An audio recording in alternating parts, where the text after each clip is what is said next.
सुप्रभात बच्चों यहाँ पर कुछ वाक्य दिए गए हैं जिन्हें ध्यान से पढ़िएगा और इनकी क्रियाओं पर ध्यान दीजिएगा। मैं स्कूल जा रहा हूँ। कल रात में जल्दी सो गया था।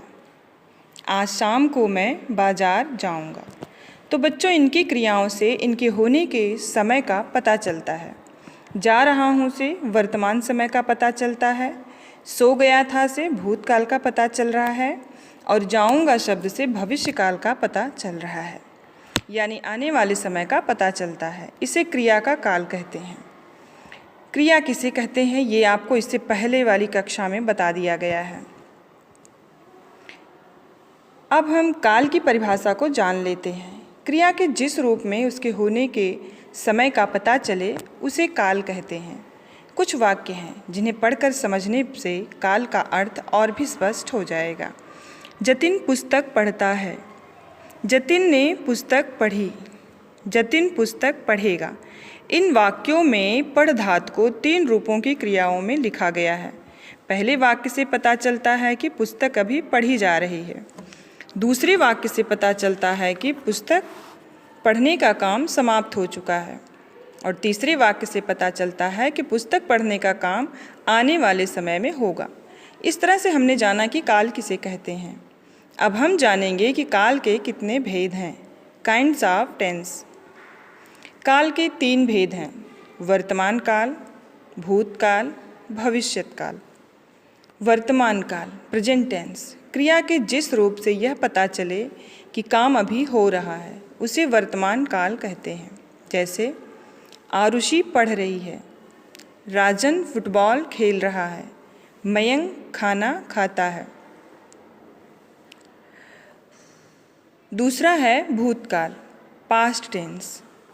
क्रिया के जिस रूप से यह पता चले कि काम बीते हुए समय में हो चुका है उसे भूतकाल कहते हैं। जैसे सलीम ने खाना खाया, वह पढ़ चुकी थी, कमल खेल रहा था।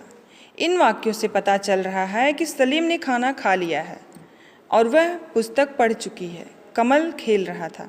इन वाक्यों से पता चल रहा है कि ये सारी क्रियाएं जो हैं हो चुकी हैं, यानी ये भूतकाल की क्रियाएं हैं। भविष्यत काल फ्यूचर टेंस। क्रिया के जिस रूप से यह पता चले कि काम आने वाले समय में होगा उसे भविष्यत काल कहते हैं। जैसे मैं कल बाजार जाऊंगा, आज वर्षा होगी, नेहा गीत सुनाएगी। इन वाक्यों से पता चल रहा है कि ये सारे काम अभी होने के लिए बाकी हैं। ये सारे कार्य भविष्य में होंगे। तो ये भविष्यकाल की क्रियाएं हैं। आइए अब तक हमने जो काल में पढ़ा, काल के बारे में पढ़ा, उसको एक बार फिर से दोहरा लेते हैं। क्रिया के जिस रूप से उसके होने की समय का पता चले उसे काल कहते हैं। काल के 3 भेद हैं: वर्तमान काल, भूतकाल, भविष्यकाल। क्रिया के जिस रूप से यह पता चले कि काम अभी हो रहा है उसे वर्तमान काल कहते हैं। क्रिया के जिस रूप से बीते हुए समय का पता चलता है उसे भूतकाल कहते हैं। और क्रिया के जिस रूप से आने वाले समय का पता चले उसे भविष्यकाल कहते हैं। तो बच्चों ये रहा हमारे व्याकरण नयन से पाठ 10 काल। आपने काल के बारे में जाना और काल के भेदों के बारे में जाना। अब आपने कितना इससे सीखा हम इसकी जांच परख करेंगे। तो आज का गृह कार्य नोट कर लीजिए। प्रश्न है, काल किसे कहते हैं?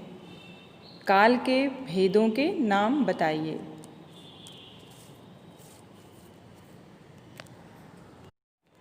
निम्नलिखित वाक्यों में काल की पहचान कीजिए।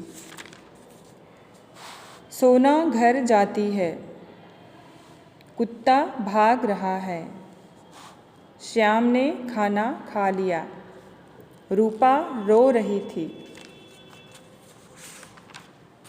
आज बारिश होगी, मोहन घर जाएगा।